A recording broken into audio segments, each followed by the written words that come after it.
উম, একটু কল্পনা করুন তো, লিওনার্দো দ্য ভিঞ্চি বসে বসে পাখির ডানার নকশা আঁকছেন। মানে তিনি আকাশ জয় করতে চান, মানুষের ওড়ার একটা বিশাল স্বপ্ন দেখেন। খুব বিখ্যাত একটা দৃশ্য বটে। রাইট। কিন্তু তিনি কি তখন কোনো জেট ইঞ্জিন বা ধরুন রকেটের কথা ভাবতে পেরেছিলেন? না, একেবারেই না। পারেননি। কারণ মানুষের কল্পনা যতই বিশাল হোক না কেন, তা আসলে উম, সবসময় তার সমসাময়িক যুগের জ্ঞানেই বন্দী থাকে। একদম তাই। প্রযুক্তিগত সীমাবদ্ধতা তো ছিলই। কিন্তু একটু ভেবে দেখুন, আজ থেকে প্রায় ১৪০০ বছর আগে যখন টেলিস্কোপ জিনিসটার অস্তিত্বই ছিল না, আম, সাধারণ মানুষের মহাকাশ সম্পর্কে কোনো ধারণাই ছিল না বললেই চলে। হ্যাঁ, মানে আকাশের দিকে শুধু খালি চোখেই তো তাকাতো মানুষ। ঠিক। তখন একটি বইয়ে এমন কিছু প্রাণীর কথা বলা হলো যারা নাকি মহাকাশে হেঁটে বেড়ায়। হুম, এবং শুধু মহাকাশে হেঁটে বেড়ানোর কথাই বলা হয়নি, বরং ভবিষ্যতে তাদের সাথে আমাদের মানবজাতির যোগাযোগের একটা স্পষ্ট ভবিষ্যৎবাণীও করা হয়েছে সেখানে। ঠিক আছে, চলুন বিষয়টি একটু ভেঙে আলোচনা করা যাক। আজকের এ গভীর বিশ্লেষণে আমরা ঠিক এ বিষয় নিয়ে কথা বলবো। দারুণ একটা টপিক। হ্যাঁ, আমাদের আজকের মূল উদ্দেশ্য হল আমাদের হাতে থাকা অত্যন্ত কৌতূহলোদ্দীপক একটি উৎস নিয়ে আলোচনা করা। উৎসটির নাম the Quran and extraterrestrial life, বা কোরআন এবং ভিন গ্রহের প্রাণী, যা হজরত মির্জা তাহের আহমদের লেখা।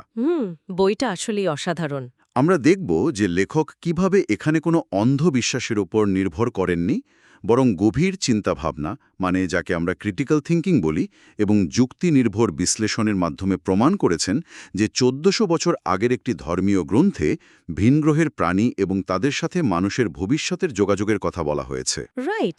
এখানে সবচেয়ে আকর্ষণীয় দিক হল আম, প্রাচীন জ্যোতির্বিদ্যা, ভাষাতাত্ত্বিক বিশ্লেষণ আর আধুনিক বিজ্ঞানের একটা চমৎকার তুলনামূলক আলোচনা আছে। একদম।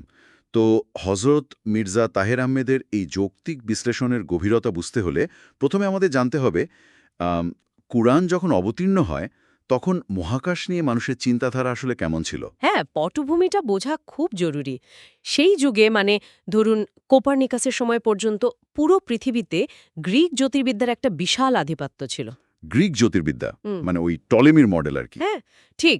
মানুষ বিশ্বাস করত মহাকাশ হল উম, স্বচ্ছ প্লাস্টিক বা স্ফটিক জাতীয় পদার্থের স্তরে স্তরে সাজানো একটা আবরণ। ওহ আচ্ছা, মানে কোনো ফাঁকা জায়গা নয়। না, না, একেবারে সলিড একটা জিনিস। আর তারাগুলো সেই আবরণের গায়ে যেন পেরেক দিয়ে গেঁথে দেওয়া আছে। অবিশ্বাস্য। ব্যাপারটা এমন যেন প্রাচীনকালের মানুষ ভাবত তাদের নিজেদের ছোট্ট গ্রামটাই হলো পুরো পৃথিবী, আর আকাশের তারাগুলো হলো ছাদের গায়ে আঁকা কিছু নকশা। একদম নিখুঁত একটা উপমা দিয়েছেন। পৃথিবী সম্পর্কে তৎকালীন ধারণা ছিল এটি ধুলো, পাথর, পানি ও খনিজ পদার্থের সমন্বয়ে গঠিত একটা সমতল স্থির বস্তু। মানে যেটা ঘোরে না। না, ঘোরে না। মহাবিশ্বের কেন্দ্রে পৃথিবীর অবস্থান, আর পুরো আকাশমণ্ডল একে কেন্দ্র করে ঘুরছে। হুম, তাহলে তো এই ধারণায় পৃথিবীর বাইরে জীবনের কোনো অস্তিত্ব থাকার সুযোগই ছিল না, তাই না? এখানে সবচেয়ে কৌতূহলোদ্দীপক বিষয়টি হল লেখক অত্যন্ত মুনশিয়ানার সাথে দেখিয়েছেন যে কোরআন এই প্রাচীন ধারণাকে সরাসরি প্রত্যাখ্যান করেছে। সত্যি, সরাসরি প্রত্যাখ্যান করেছে। হ্যাঁ, কোরআন কোথাও পৃথিবীকে অদ্বিতীয় বা মহাবিশ্বের স্থির কেন্দ্র বলে স্বীকার করেনি। লেখক ঐতিহাসিক প্রেক্ষাপট ব্যবহার করে কোরআনের এই বৈজ্ঞানিক দৃষ্টিভঙ্গিকে আরও স্পষ্ট করেছেন। রাইট। মানে শুধু কি বলা হয়েছে তা নয়, বরং তৎকালীন চিন্তাধারার চেয়ে এটা কেন আলাদা ছিল তার একটা নিখুঁত চিত্র তিনি তুলে ধরেছেন। একদম তাই। লেখক এখানে কোরআনের ৬৫ নম্বর সূরার ১৩ নম্বর আয়াতের উল্লেখ করেছেন। হুম, সেখানে কি বলা আছে? সেখানে বলা হয়েছে আল্লাহ ৭টি আকাশ এবং পৃথিবীর অনুরূপ জিনিস সৃষ্টি করেছেন। ওহ, পৃথিবীর অনুরূপ জিনিস। হ্যাঁ, লেখক যুক্তি দেন যে ৭ একটি পরিপূর্ণ সংখ্যা বা গ্যালাক্সির মতো অসংখ্য সিস্টেমকে বোঝায়। আচ্ছা, মানে মহাবিশ্বে অসংখ্য সিস্টেম আছে। ঠিক, এবং সেখানে পৃথিবীর মতোই আরও আবাসযোগ্য গ্রহ রয়েছে। দারুণ তো। আচ্ছা, প্রাচীন ভ্রান্ত ধারণাগুলো খণ্ডন করার পর লেখক কিভাবে সরাসরি কুরআনের আয়াত থেকে ভিনগ্রহের প্রাণীর অস্তিত্বের প্রমাণ বের করে আনেন, হুম আমরা এখন সেদিকে নজর দেব। হুম কারণ শুধু গ্রহ থাকলেই তো হবে না, সেখানে প্রাণ আছে কিনা সেটাই বড় প্রশ্ন। রাইট। আর এখানেই আসে সবচেয়ে আকর্ষণীয় অংশটা, 42 নম্বর সূরার 30 নম্বর আয়াত। একদম। এখানে মহাকাশ ও পৃথিবীতে সৃষ্টিকর্তা কর্তৃক দাব্বাহ ছড়িয়ে দেওয়ার কথা বলা হয়েছে। কিন্তু একটু দাঁড়ান, প্রাচীন গ্রন্থে ব্যবহৃত শব্দগুলো তো অনেক সময় রূপক অর্থে ব্যবহৃত হয়। এই দাব্বাহ শব্দটিও কি রূপক হতে পারে না? এটি একটি অত্যন্ত গুরুত্বপূর্ণ প্রশ্নের জন্ম দেয়, আর লেখক ঠিক এই কারণেই আরবি ভাষার আবিধানিক বিশ্লেষণটি খুব গভীরভাবে তুলে ধরেছেন। মানে ডিকশনারি ধরে ধরে বিশ্লেষণ করেছেন। হ্যাঁ, আক্ষরিক অর্থেই। দাব্বাহ বলতে এমন প্রাণীকে বোঝায় যারা পৃথিবীর বুকে হেঁটে বা বুকে ভর দিয়ে চলে। ও আচ্ছা, মানে ফিজিক্যালি মুভ করে। একদম। এটি কোনো পাখি, মাছ বা আধ্যাত্মিক কোনো কিছু নয়।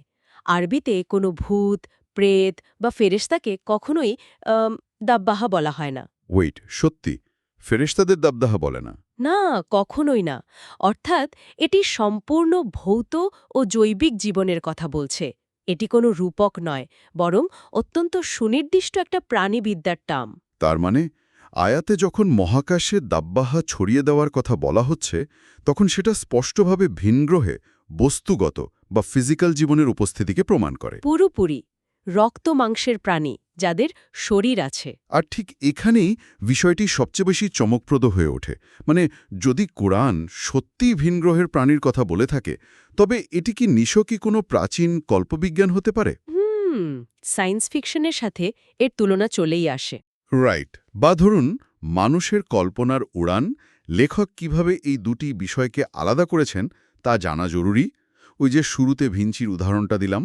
হ্যাঁ, আমরা যদি একে একটি বৃহত্তর প্রেক্ষাপটের সাথে যুক্ত করি, তাহলে বুঝতে পারব যে কল্পবিজ্ঞান সবসময় সমসাময়িক জ্ঞানের ওপর নির্ভরশীল থাকে। একদম। ভিনসির উদাহরণটি কিভাবে কল্পবিজ্ঞানের সীমাবদ্ধতাকে চোখে আঙুল দিয়ে দেখিয়ে দেয় তা সত্যি অভাবনীয়। তিনি মানুষের উড্ডয়ন কল্পনা করতে গিয়ে মেকানিক্যাল উপায়ের বাইরে তো ভাবতেই পারেননি। ঠিক বলেছেন। আগুন দিয়ে চালিত ইঞ্জিন বা আধুনিক উড়োজাহাজের কথা তিনি কল্পনাও করতে পারেননি, কারণ তার যুগের বিজ্ঞান ততটা উন্নত ছিল না। রাইট। সপ্তম শতাব্দীর কেউ যদি সায়েন্স ফিকশন লিখত, তবে সে হয়তো ডানাওয়ানা ঘোড়া বা মহাকাশে উড়ন্ত উটের কথা ভাবত। হ্যাঁ, কিন্তু অন্যদিকে ঐশী গ্রন্থের জ্ঞান কোনো নির্দিষ্ট যুগের সীমাবদ্ধতায় আটকে থাকে না। মানে এটা কালের গণ্ডি পেরিয়ে যায়। ঠিক, কোরআনের এই ভবিষ্যৎবাণীগুলো মানুষের কল্পনার উপর নির্ভর করে না বা হঠাৎ করে মিলে যায় না, যাকে আমরা চান্স বলি। রাইট। সবচেয়ে বড় কথা হল, বিজ্ঞানের কোনো আবিষ্কার আজ পর্যন্ত কোরআনের কোনো ভবিষ্যৎবাণীকে ভুল প্রমাণ করতে পারেনি।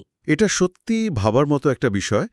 তো প্রাচীন গ্রন্থ ও কল্পবিজ্ঞানের পার্থক্য বোঝার পর এখন প্রশ্ন হল, এই প্রাচীন ভবিষ্যৎবাণীর সাথে আজকের আধুনিক বিজ্ঞানের সম্পর্ক কোথায়? কারণ আমরা তা এখনও ভিনগ্রহীদের সাথে হাত মেলাইনি। ঠিক। তাহলে এর বাস্তবতাটা কোথায়? এর উত্তরটা আছে ওই ৪২ নম্বর সূরার ৩০ নম্বর আয়াতের শেষ অংশে। লেখক এটার খুব সুন্দর বিশ্লেষণ করেছেন। সেখানে কি বলা আছে? সেখানে বলা হয়েছে, সৃষ্টিকর্তা চাইলে পৃথিবী এবং মহাকাশের এই প্রাণীদের একত্রিত করবেন। ওয়েট, একত্রিত করবেন? মানে আমাদের সাথে তাদের দেখা হবে? একদম তাই। অর্থাৎ একসময় মানুষের সাথে ভিনগ্রহের প্রাণীদের যোগাযোগ হবে। দুই জগতের একটা মহামিলন ঘটবে। হো, ওয়াও! হ্যাঁ, আর আধুনিক বিজ্ঞানের অবস্থানটা দেখুন এখন। বর্তমানে নাসার মতো প্রতিষ্ঠান ভিনগ্রহের বুদ্ধিমত্তার সন্ধানে কাজ করছে। রাইট, যাকে আমরা সেটি বা এ ধরনের প্রজেক্ট বলি। হ্যাঁ, এবং এগুলোতে সরকারি অনুমোদন আছে, বিশাল ফান্ডিং আছে। প্রফেসর কার্ল সেগানের মতো আন্তর্জাতিক খ্যাতিসম্পন্ন বিজ্ঞানীরাও এই পদক্ষেপের জোর সমর্থক ছিলেন। তারা গাণিতিকভাবে বিশ্বাস করেন যে আমরা একা নই। ঠিক। ১৪০০ বছর আগের একটি গ্রন্থে এমন কিছু দাবি করা হয়েছিল যা আজ আধুনিক বিজ্ঞানীদের কাছে একটি বাস্তব সম্ভাবনা বা ফিজিবল রিয়ালিটি হিসেবে ধরা দিচ্ছে। এটা জাস্ট মাইন্ড ব্লোয়িং। যদিও এই ভবিষ্যৎবাণী পুরোপুরি বাস্তবায়িত হওয়ার সময় এখনো হয়তো আসেনি, মানে আমরা সিগন্যাল পাইনি এখনো, তবে দিগন্তের লক্ষণগুলো অত্যন্ত স্পষ্ট। তাহলে এই সব কিছুর আসল অর্থ কি দাঁড়ায়? আমরা এমন একটি যুগে বাস করছি যেখানে ধর্ম এবং বিজ্ঞান একটি বিন্দুতে এসে মিলছে। একদম তাই। এটি কেবল কিছু পুরনো লেখাপড়ার বিষয় নয়, বরং ভবিষ্যৎ মানবজাতির সবচেয়ে বড় আবিষ্কারের একটা প্রস্তুতি বলা যায়। ঠিক বলেছেন। পুরো জার্নিটাই আসলে বিস্ময়কর। হ্যাঁ।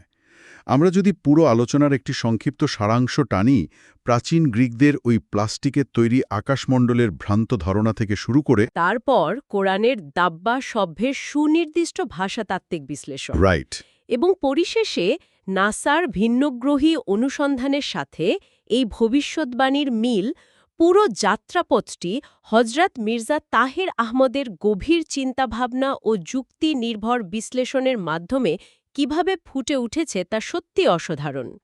এই জ্ঞান কিন্তু শুধু আমাদের তথ্য ভাণ্ডার সমৃদ্ধ করার জন্য নয়, একদম না। এটি আমাদের শেখায় কিভাবে প্রতিষ্ঠিত তথ্যের বাইরে গিয়ে ভিন্ন দৃষ্টিকোণ থেকে চিন্তা করতে হয় রাইট এবং তথ্যের আধিক্যের এই যুগেও কিভাবে যুক্তির মাধ্যমে সত্য অনুসন্ধান করতে হয়, ক্রিটিক্যাল থিঙ্কিং ব্যবহার করে, ঠিক। অন্ধভাবে কিছু মেনে না নিয়ে লজিক দিয়ে বিচার করা। তো আজকের এই চমৎকার বিশ্লেষণ শেষে আমরা একটি প্রশ্ন ছুড়ে দিয়ে শেষ করতে চাই। একটু গভীরভাবে ভাবুন তো, যদি দূরবীন বা মহাকাশযান আবিষ্কারের শত শত বছর আগে একটি প্রাচীন ধর্মগ্রন্থ ভিন্ন গ্রহের প্রাণী এবং তাদের সাথে আমাদের ভবিষ্যৎ যোগাযোগের কথা এত নিখুঁতভাবে বলে যেতে পারে, তো আমরা এখনও অর্জনই করতে পারিনি।